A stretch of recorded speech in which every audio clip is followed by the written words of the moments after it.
Hi, this is Matt with Intergalactic Herald. Welcome to my StarOS Week in Review podcast. This is podcast number 88.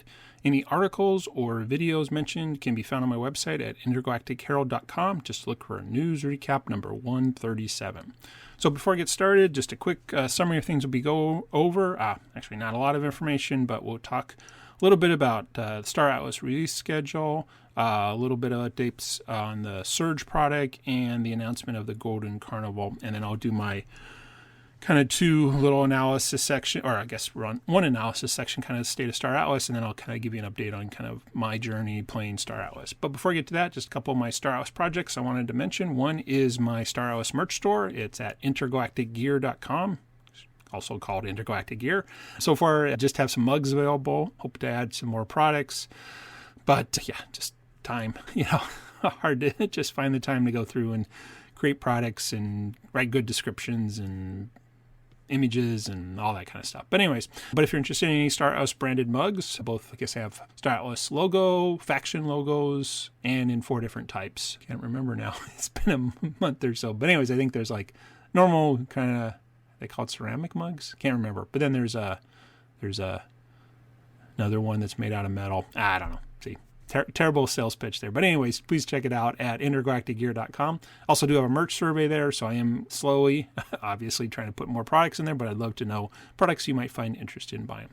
And then the other thing that I'm even slower working on, but just again, there's only so much time in the day for your kind of sub projects or sub things, hobbies, whatever, is a community for StarOS gamers who don't want to join a guild, but yet nevertheless want to hang out with other StarOS gamers. It's at Intergalactic Coalition, and that's intergalacticcoalition.com. So far, I just have an interest survey. The community doesn't exist yet. I'm still trying to make sure that there are people who want to participate in this. If you go there, there is an interest survey you can figure out, and you can learn a little more about the idea there. But basically, it's a community for StarOS gamers, like I said, that don't want to join guilds, but also looking for a different kind of way to communicate with people that isn't sort of the chat-based thing, much more about threads, and you get email alerts and things like that. So anyways, check it out, intergalacticcoalition.com. Okay, let's go ahead and get into the bulk, or I shouldn't say the content section. There's not a lot of content. Again, kind of seems to be an ongoing thing of sort of some quiet in the StarOS community, though I'll end with at least one announcement of a new thing that's coming. But before I get to that, if you've listened before, I'm kind of do a week in review. So some of this stuff happened last weekend, just because I usually try to record this on Saturday mornings. So I'm kind of, again, always behind the times. But again, if you want news, there's other places to get that. Or you can, again, just subscribe to the people that I put in my newsletter, and then you get notified, of course, if they come out with a new video or something like that. So on the Metaverse Nomads, they did actually have a discussion about the release schedule for StarOS products, or I guess I should say the lack of a release schedule. And it was actually a great conversation. Some of it I had heard in other veins, but since they mentioned it publicly, I can comment on it. So I did actually think they had some great suggestions, because again, there's been some, again, if you've been around StarOS for a while, there's a lot of it. We know the team doesn't want to put dates on things, which is perfectly fine. I've talked about that before. Sometimes they put dates and then they don't make them, and don't know why they put a date if they didn't make them. So, but I guess the most recent one was sort of maybe some, hey, I thought things were coming and they're not, or just, again, we heard one thing, but it wasn't actually what the team meant to said. And in fairness, nothing was announced. Nothing was said. So, for example, a very public event like the Breakpoint, no dates were given. In fact, there were some jokes about things that were definitely not coming this year. So, but I think there was a good suggestion made about maybe having a common place where they keep product updates. And I know there is a product, not a roadmap, I guess maybe it is a roadmap. But anyways, and again, I haven't looked at it, but probably because it doesn't feel like it changes. So if it's not being actively updated, it's just the moment in time. But I think the point was that, yeah, there's some stuff that's mentioned in the StarOS Discord announcements, but it seems like we have a product roadmap. We've had a Notion website before that was sort of a roadmap. It does, I guess I concur. It would be nice if there's just some place of things that the team, they don't have to put dates on it, but say, hey, this is what we're working on. Because that does, I think, and again, it was mentioned on Metaverse Nomads, does lead to confusion about where we're at, because you don't know if somebody's saying something or if it's a joke or or whatever when you read something in the Star Atlas Discord. So yeah, I do it. But another great thing I think was mentioned was why can't there just be a monthly update? And that doesn't have to be once a, well, the point was that there is a economic update once a month and we get some information. The Atlas Brews, though, do provide information, do feel more like just kind of community get together and hang out. Yeah, why not just have a monthly update from the team? And again, it doesn't have to be a product release. It could just be a status report. Hey, we're doing this and this is where we're moving forward.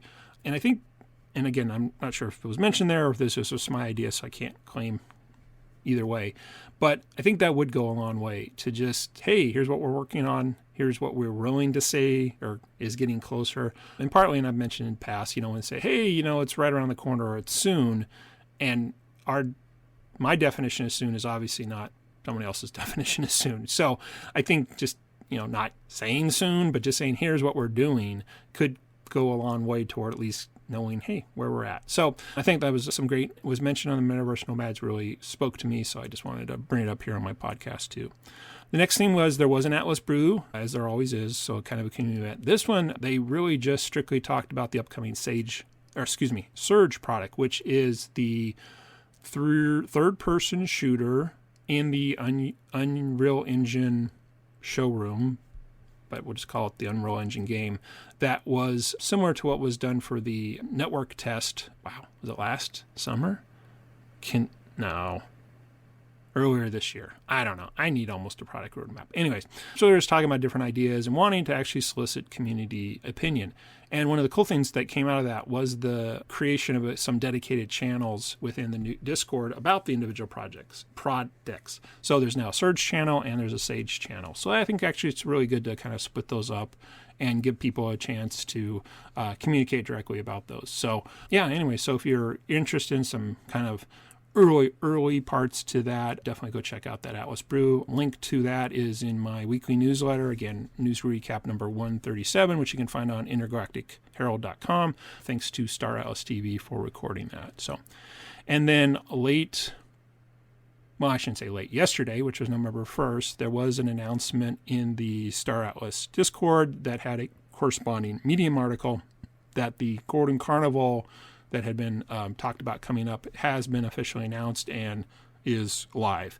And so there's a lot of details there. I'm sure some of the content creators will create videos for that, so they'll probably do a way better job.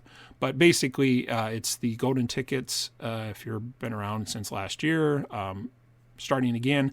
And the idea is that you mine or you get some resources. Well, anyways, the key is to get a golden ticket. You can either buy it on the marketplace or you can create yourself out of raw materials that you can either buy on the marketplace and craft, or you can mine for yourself within Sage and then craft and turn in golden tickets. The golden tickets will go into I think it's weekly raffle, and then with prizes being different Star Atlas ships, which again apparently are going to be matched to specific manufacturers per week.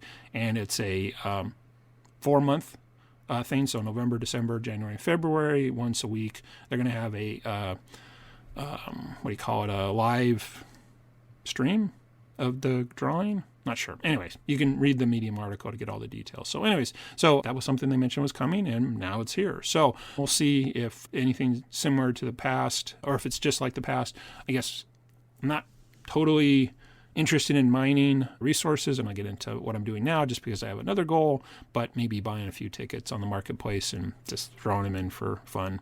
I think if I remember correctly, I did that for every one of them, but there wasn't that many the first go around. 16 sounds like a lot, but I don't know. We'll see. I guess we'll see what the price of a golden ticket 2004 version is. So anyway, so that was pretty much it. Other than that, and which again, shouldn't say there was nothing from the Star Atlas team, because that's a big thing and something they had been talking about releasing for a couple months. So moving into my kind of internal segments, one on the state of Star Atlas, I'll go into a little more about the kind of release schedule definitely my own thoughts is it is getting on the release schedule that who knows anymore. And again, I don't mean that to be condescending or negative, but it is to the point where whatever I thought, however I got information, i.e. Foundation Room, definitely seemed to be in line more with what the community thought too, and definitely that wasn't the case, as mentioned by the Metaverse Nomads. they said it, I didn't. But I am kind of this point now, and maybe this is just the kind of final straw to just really just stop paying attention. And it's funny because we knew the Golden Carnival, Golden tickets were coming, but I have to admit, they came and they were live, and there was no like, hey, we're going to have something in the end of the week. Or, I mean, again, it was, here we are, we're done. So again, might have just been, in hindsight, obvious they would do it on the first of the month, but doesn't mean it was. But you could have announced that a couple weeks ago if you, again, so I think we're getting to the point in the development cycle that there is lots of moving pieces. The team is definitely, as we saw from different things that came out at the Breakpoint presentation and the conference that was there, the summit, they're doing lots of things, and we saw lots of pieces together. And even if we see something like, I do remember the video where they were kind of having like a single player mission where you were talking to an NPC and then going on a thing. I mean, that looked really, really polished and like, wow, it looks like we could do something. But again, I don't even know what else is needed. I mean, do you need a player creation? I mean, there's, again, how is this a ready to go game? Even the gaming tournament was a version of Surge that people were playing and somebody won, and people that were there was like, wow, this looks really good. So it feels like that things are progressing really well, but that progression may not actually relate to an actual release date. So I don't know. I'm kind of getting with the whole release schedule. Yeah, I definitely love to know more. And I think a monthly kind of just update on where things are. That is public knowledge, not just Foundation Room, but actually put out in the Star Atlas Discord, either in written form or just, again, come on the Atlas Brew. Or no, actually, don't come on the Atlas Brew. The Atlas Brew is for the community. But just like the Econ team's doing, which is, hey, here's our update. I don't know. I think it would be really good, and it would definitely continue to let everybody know, hey, we don't have a release date, but here's what we're working on. And seeing that, I think, could go a long way to kind of keeping that momentum going. But again, I'm just a guy talking into a microphone, so don't listen to me. The one other thing that I can't remember exactly where it came up, but there was this idea that will fleet rental help? And I wish I remembered what would help about. But I wrote down the word small player, and I think it may have been in the context that, once we get fleet rental, that'll be what will work out great for small players. And I have to admit, I was kind of confused, because if I have a fleet and I can't make it work, and again, what is work? Return on investment, fun, engagement, I whatever.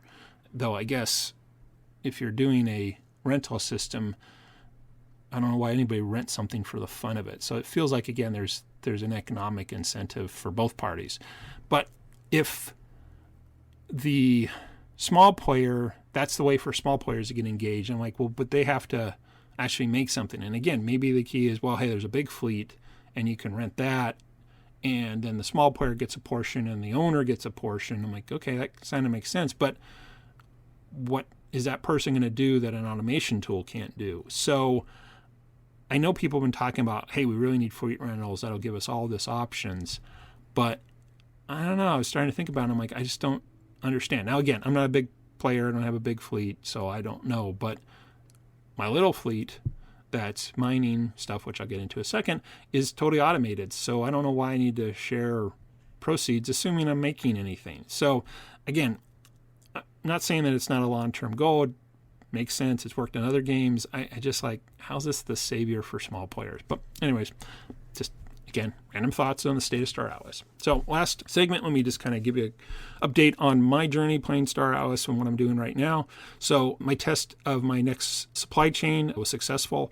And basically what I wanted to figure out is so again, my goal is to get enough raw materials to then craft a Mamba EX, I'm not sure how to say it, with the idea that if they turn out not to be available, at least I have the materials still stockpiled, so it's not total waste of time. And side benefit, I feel like I'm playing something in Star Atlas now. So what I did to kind of confirm my new supply chain after my original plane, fuel became a bottleneck in the sense that my claim sticks didn't keep up with my usage.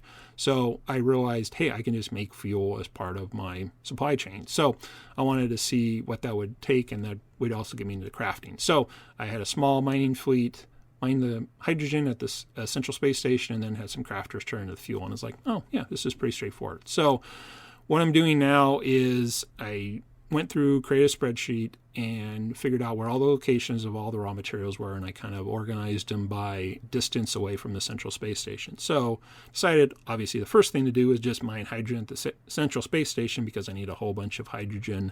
I think it was 25 million to put into different crafting trees for the Mamba X. So I'm off mining hydrogen now on this spare laptop, which I had to turn off because it sometimes gets noisy with the fan. But I had reached, where's my checklist? I'd reached already 10 million in, I should have recorded when I actually started. Oh, well, doesn't matter, I guess, in hindsight. But anyways, so getting close to, well, not halfway, but, moving along. Definitely consuming not a ton, but a decent amount of ammo and food, even though fuel's slightly getting used. I think I figured out that fuel is actually used to start a mining process. I didn't realize that. So those are definitely going down. But what I'm really seeing going down is soul. And I think when my 0.1 soul that I put into the wallet is gone, I think I'll stop at that point and record the numbers and say, well, it costs this much to get this thing. And then, probably restart. But I guess definitely in the back of my mind thinking, what is the input in soul? But anyways, things are going well. So again, if I just put more soul in there, it should be fine. I think the food and ammo that I put in, I think I put 1 million to start out along with fuel. Those will last till the 25, or it'll be really close. So anyway, so I'm just slowly mining the needed hydrogen. And like I said, I'll do some calculations on the soul fees for my curiosity. And then I'll be able to move to the next one, which is, I decided to do the next biggest one, which is, I think, like 35 million, and it's carbon. So I think that's one starbase away. So I'll have to actually set up my supply chain, which is keep a small fleet mining hydrogen, a couple crew to craft that into fuel, and then send out a mining fleet to go to the starbase and start mining carbon, and then I'll have a transport fleet that'll be taking out the food, fuel, fuel. Yeah, sorry, I haven't worked out, but I think it's all three of them. Yeah, maybe not as much fuel as I thought, but anyways, and then bring back the carbon and see if I can get that working, and then that'll be the next big one, which I anticipate that one taking way longer because less miners, transport time, and things like that. But again, as I've said before, I'm okay with the patience game and putting time in. But again, I do have some concerns about the soul fees. I'm not so concerned about the ammo and the food because I have a feeling that my claim stakes will keep up with that. And at this point, with owning the claim stakes, owning the fleet, the ships, owning the crew, I consider that a net positive. I mean, yes, I've already spent all that, but I'm not spending more. The soul fees do feel like I'm spending more. Now, I guess I could sell something on the, let's see, how would I do that? I'd have to sell something I produce to turn it into Atlas, to turn it into soul. So, maybe that's one way I can look at it. I can sell something to get more soul, and then it's a closed system. I don't know. I got to think about it. I just as a quick tangent, I guess the thing I have about soul is that it's not included in the game. And by that I mean, if we're selling things and getting things, the transaction fees either go to Star Atlas team for development or they go into the DAO treasury. So I kind of feel like that's a closed loop. But the soul fees feel like just completely burned. Or sorry, I shouldn't say burned, but completely, well, I know that's what everybody calls it, but I want to keep it in economic terms, completely a sunk cost because there's nothing for it. I don't even get, personal satisfaction out of it because that's just the price of being on the Solana blockchain and doing a transaction. But I can't control those transactions. Those are part of the game. So anyways, I don't know. I'm still trying to figure out kind of how I feel about the whole things. But that's what I'm working on. So again, starting my long process to get enough materials to craft a Mamba X, starting with the easiest one, which is hydrogen at the Central Space Station. Once I get that, I'll create my actual mining, transport, fuel, crafting, supply chain, fleet setup, and then we'll see where that one goes as far as cost, quote marks, of consumables, of the resources, and soul. Anyway, so that's pretty much it. Kind of slow. Nothing more to report because now I'm just watching and making sure the Sly Assistant isn't crashing, or the laptop doesn't need to be rebooted, or the browser didn't crash or something like that. So anyways, that's pretty much it. Thanks for listening. Again, I'm always interested if you want to have a guest on the podcast. So that can either be to talk about the week in review. If you have something you're doing within StarOS community, love to just have an interview. So content creators or StarOS builders. And of course, always love to have anyone on the on the StarOS team that wanted to talk. Again, kind of one of my focuses is just sort of beginning content. So again, don't have to talk about what's coming up, but love to talk just on general. Again, using that past interview I had with Jose on kind of the beginning of lore, StarOS lore. So something like that. If you're a StarOS team member and you're wondering what, it would be great topics. And then finally, just to mention again, if you're interested in any StarOS merch, please go to intergalacticgear.com. Do have some mugs for sale, and I do have a merch survey there you can fill out to help me kind of see what kind of next products. And if you're interested in a community of StarOS gamers that is not a guild, and don't necessarily want to just hang out to chat, but are more interested in conversations with their discussions and email alerts, please go to intergalacticcoalition.com and fill out our interest survey there. Once we get enough interest, I can kind of work forward to developing that community out further. So anyways, thanks for listening. Hope you enjoyed it. I guess I should tell people to like and subscribe, but you probably are already doing that if you found this. Otherwise, this is Matt with the Intergalactic Herald. Have a great week ahead.